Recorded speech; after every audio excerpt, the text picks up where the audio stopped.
Hey everybody, welcome back. Thanks for sticking with us. Rocco LaDuca is our guest. Rocco is the co-host of Talk of the Town. 6 to 10:30? No, 10. Keep thinking 10:30. 6 to 10 a.m. Monday through Friday. Yep. Okay, I want to give you an extra half hour there. That's all right. Yeah. Goes by very fast though. Yeah. Well, you know, I was going to ask you about that. I'm going to get to that in a little bit. Because you've got two other people on there with you. I can't imagine doing that. It's tough enough for me to gauge my questions, let alone having to gauge a couple other people plus a guest. We'll get to that in a second, though. Anyway, it's 100.7, and the question that I wanted to get to, though, was you made a transition from print journalism to working for a state senator, a very powerful state senator. You went from being on that side to being on this side. And was that tough? Well, I've known Senator Griffo for years, for 10 years at that point. I had been at the OD, and I talked to him, and he had been a great person to get to know. We got to know each other personally and professionally for stories. And I think I knew that he needed a communications director, so I thought, I'll just try something new. I was ready to, not that I hated being in the news business, but it's always good to get out of your comfort zone, try something new. And so I called him up. I said, I'd be interested in working for you. He didn't come to me. Mm-hmm. He accepted me with no experience really doing that. And it was something I wanted to try as far as media relations for a politician. I thought that'd be fascinating. Mm-hmm. And with Senator Griffo, he's a great man to work for. Him and I got along very well. He's got a great sense of humor, and he's a hard worker. And for anybody who questions how much work he does for this area, I've been there and I've seen it. So he really pushed us to an extent that I hadn't ever been pushed before, and I think I'm better for it. But the biggest thing that I think I got out of that is any reporter who's reported on politics or anything like that, to be able to go behind the scenes a little bit, whether it's state government, federal government, local government, to do something like that where you really see how things go on behind the scenes and what you're reporting on, the issues. It opened my eyes to not only the process, but so many state issues that I might have written about once or twice. But now, on this show that I do on the radio, has made me equipped to talk about so many things that confront our state, our local municipalities, and our federal government. And I happened to be there working for him when this area, well, the whole nation went through the election of Trump, President Trump, and that was fascinating itself. Yeah. One of the criticisms that are leveled at people in journalism, there are many criticisms, but one I think that holds some water is that a lot of times people go to school, they go to SU or wherever, they go get their master's degree.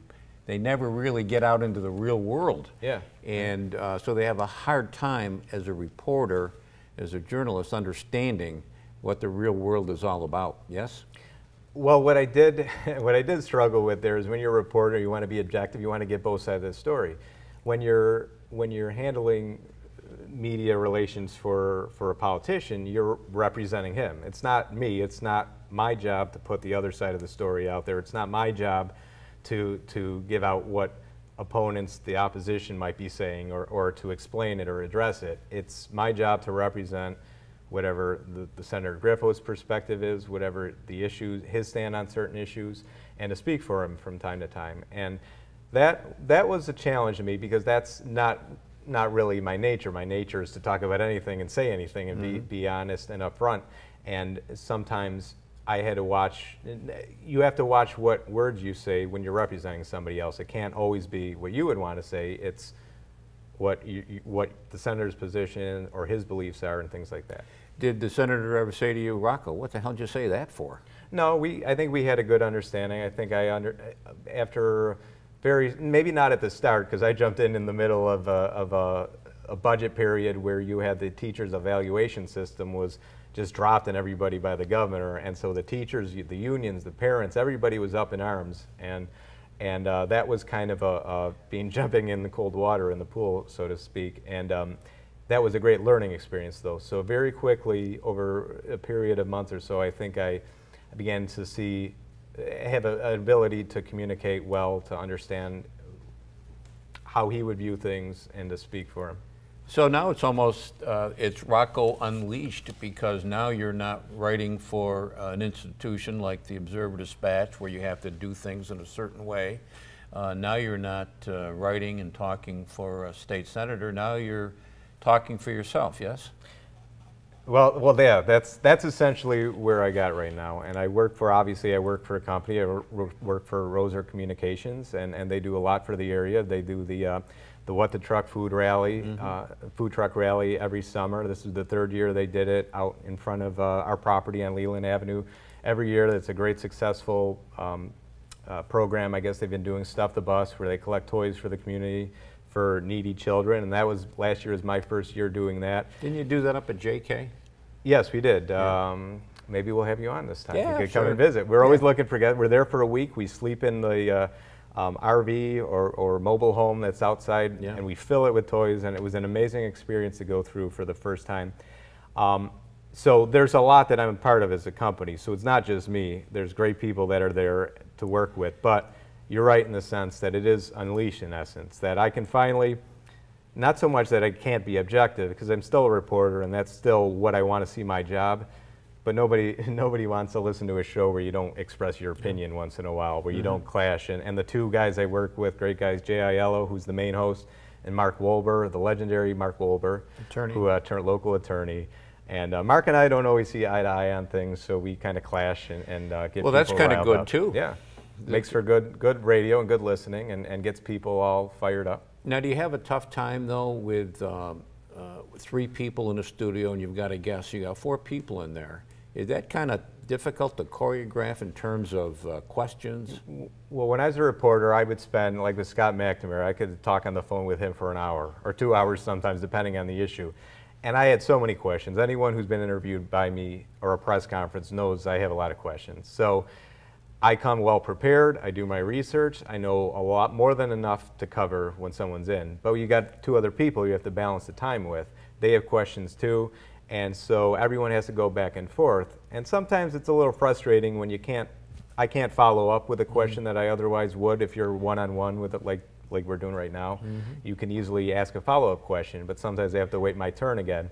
So I feel we do a good job in covering a lot of issues and covering as much as we can in a short period of time, but being a perfectionist, I guess, you always want to go back and wish you asked this and wish you asked that. And that's not till 10:30, it's just till 10 o'clock. Yes, right. I think the thing that would kind of get me out of kilter a little bit was sometimes you ask a question because you want to ask another question after the person answers the first question. Right. And yeah, that's why you're asking that setup question, yeah, right? Yeah, and not to catch somebody, but you're just trying to set the stage for your next question. A lot of times you don't get that when you've got 3 people. No, and that is frustrating to the extent that you as a journalist, you know your strategy in asking questions, and if it was just one-on-one, you would have a certain approach. But I've adjusted. Like I said, it's great to get out of your comfort zone. I did that with Senator Griffo. I did it with the radio. I've never done radio. They took a chance on me a year ago, and I appreciate that, because ultimately I think interviewing somebody live, like what you do here, is I think the best way for people to get a sense of the issues, what a person thinks, because the reporter, you'll always have some inherent bias or perspective that a reporter will write into their story if they're writing it. But if it's a live interview, what you say, what I say speaks for themselves. I remember, before you go to break, I remember Henry Kissinger once was going to be interviewed by, I think it was 60 Minutes, and he said he would agree to do the interview, but he wanted it to be live. Right. And he wanted it to be live because he wanted the public to get a sense of him and not after it came through filters and right, editing. right. Yeah. We come back, we'll talk about who are some of your favorite guests on Talk of the Town. Rocco DeLuca is our guest. Short break, right back.